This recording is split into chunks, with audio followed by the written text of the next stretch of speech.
કાકરેજના ઊંધામે ભગતના ગોગા મહારાજ ધામે ભવ્ય શોભાયાત્રા સાથે ત્રિવેણી સંગમ યોજાયો, જેમાં માનું મેરામણ ઉમટ્યું। કાકરેજ તાલુકાના ઊણ ગામે આવેલ શ્રી ભગતના ગોગા મહારાજ ધામે સોનગઢા ગોગા મહારાજનું નવીન મંદિરનું નિર્માણ કરાયા બાદ તારીખ 5, 6, 7 ફેબ્રુઆરીના રોજ ત્રિદિવસીય ત્રિવેણી સંગમ મહોત્સવમાં 151 કુંડી, અતિરુદ્ર મહાયાગ અને સહસ્ર ચંડી મહાયજ્ઞ અને શિખર ધજા દંડ પ્રતિષ્ઠા મહોત્સવ ઉજવાયો હતો, જેમાં મહાયાગ યજ્ઞના આચાર્ય પદે ડાયાભાઈ જોશીના મુખાર વિંધ્ય અને ભુવાજી રમેશભાઈ જોશી તેમજ 151 યજમાન પરિવારના યજમાન પદે ત્રિદિવસીય યજ્ઞ મહોત્સવના બીજા દિવસે ભવ્ય શોભાયાત્રા યોજાઈ।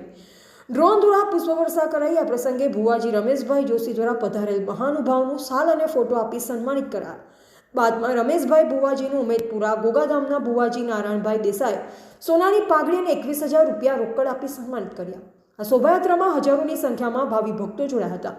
આજે ત્રીજા દિવસે ભગતના ગોગા રમેશ ભુવાજીએ વિધિ વિધાન સહિત આરતી પૂજા કરી હતી, ત્યારે દેવદરબાર જાગીર મઠના મહંત શ્રી 1008 શ્રી બળદેવનાથ બાપુ પણ પધાર્યા અને ત્રિદિવસીય સુંદર સંપન્ન થયો। થરા પોલીસ દ્વારા ચુસ્ત પોલીસ બંદોબસ્ત પૂરો પાડવામાં આવ્યો। આ પ્રસંગે સંતો, મહંતો, ભુવાજીઓ, સામાજિક રાજકીય આગેવાન, અધિકારીઓ, પદાધિકારીઓ તેમજ વિશાળ સંખ્યામાં માનું મેરામણ ઉમટ્યું। સમગ્ર સંચાલન સમસ્ત ગોગા મહારાજ પરિવાર તેમજ બાપાના વિશેષ આશીર્વાદ પાત્ર ભક્તજન અને ઊણ ગ્રામજનો તેમજ સેવક દાતાશ્રીઓ દ્વારા સેવાની સરવાણી વહાવવામાં આવી। પધારેલ ભાવિ ભક્તજનોએ બાપાના દર્શન અને ભોજન પ્રસાદ ગ્રહણ કરી ધન્યતા અનુભવી હતી। બાપુ શું કહેશો, જે પ્રકારે આજે 3 દિવસથી આજે જે પ્રતિષ્ઠાનો જે માહોલ હતો અને આજે ત્રીજા દિવસે આજે પ્રતિષ્ઠા થઈ છે, આપ શું કહેશો?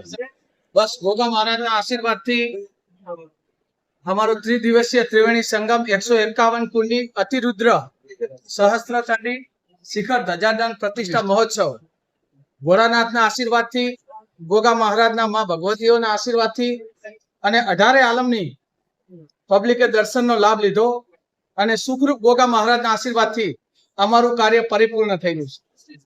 જય ગોગા।